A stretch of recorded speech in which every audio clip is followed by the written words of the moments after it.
एक नौकरशाह जिससे भारत के नेता खौफ खाते थे, एक नौकरशाह जिसने प्रणब मुखर्जी को मंत्री पद से इस्तीफा देने पर मजबूर कर दिया, एक नौकरशाह जिसने भारतीयों को यह जता दिया कि एक संवैधानिक संस्था की हैसियत क्या होती है, एक नौकरशाह जिसने भारत में लोकतंत्र की जड़ों को मजबूत किया।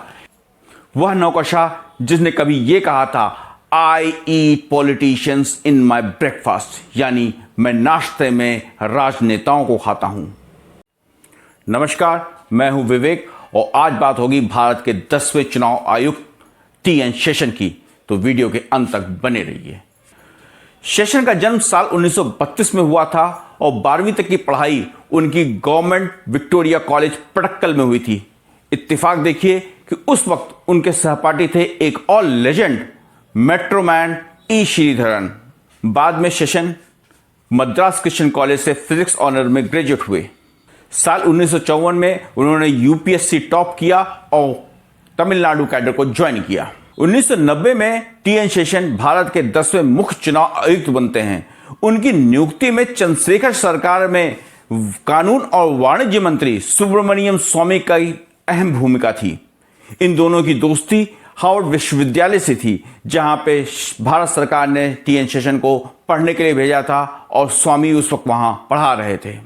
जिस दिन स्वामी शेषन के पास मुख्य चुनाव आयुक्त का प्रस्ताव लाते हैं, उस दिन शेषन राजीव गांधी से मिलने जाते हैं। राजीव उनको अपनी सहमति तो देते हैं, लेकिन चलते वक्त ये जरूर कहते हैं कि दाढ़ी वाला अपने आप को कोसेगा कि किस घड़ी उसने तुम्हें मुख्य चुनाव आयुक्त बना दिया। यहां दाढ़ी वाले से राजीव का मतलब था चंद्रशेखर से।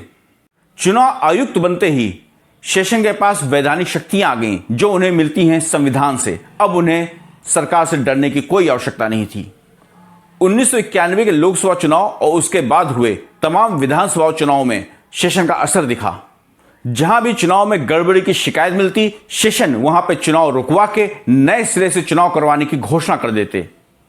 फर्जी वोटों पे लगाम लगाने के लिए शेषन ने सरकार के पास प्रस्ताव भेजा कि वोटर आईडी पे मतदाताओं की तस्वीर होनी चाहिए। सरकार ने इस प्रस्ताव को यह कहते हुए खारिज कर दिया कि इस मत के लिए सरकार के पास पैसा नहीं है।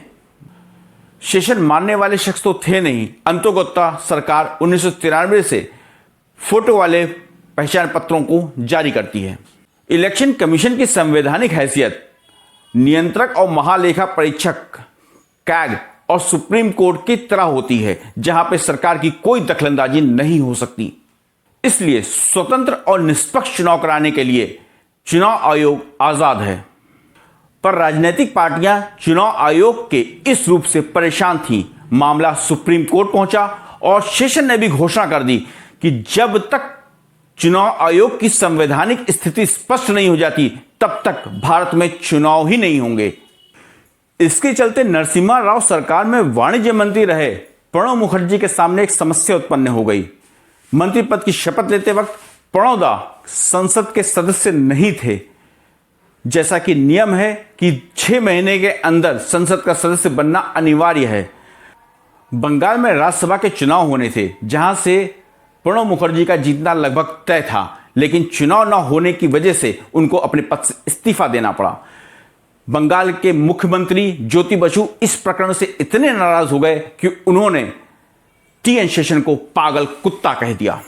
नेता शेषन से इतना खार खाते थे कि उन्होंने उनका नाम कुत्तों की एक नस्ल एल्सीशियन रख दिया था।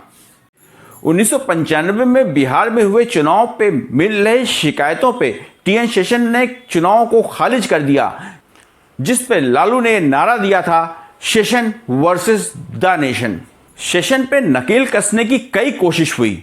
उनके खिलाफ सदन में महाभियोग चलाने की सिफारिश भी हुई, लेकिन प्रधानमंत्री नरसिम्हा राव ने इसे यह कहते हुए खारिज कर दिया कि जनता के बीच इससे गलत मैसेज जाएगा।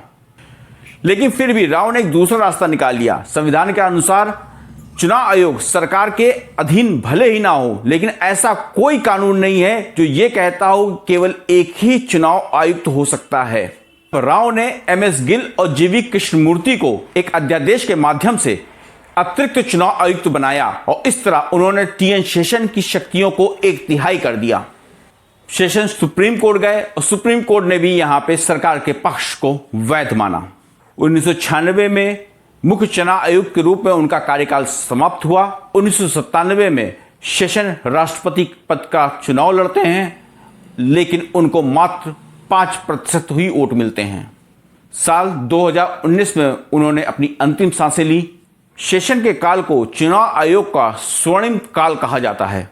नवंबर 2022 को देश की जनता को शेषन की हैसियत का अंदाजा एक बार फिर उस वक्त लगा जब सुप्रीम कोर्ट चुनाव आयुक्तों की नियुक्ति पे ये टिप्पणी करती है, अभी तक कई चीफ इलेक्शन कमीशन रहे पर टी.एन. शेषन जैसे कभी कभार ही आते हैं। और अंत में वीडियो अगर पसंद आया हो तो लाइक और शेयर जरूर करें और हाँ, चैनल को सब्सक्राइब जरूर कीजिए। नमस्कार।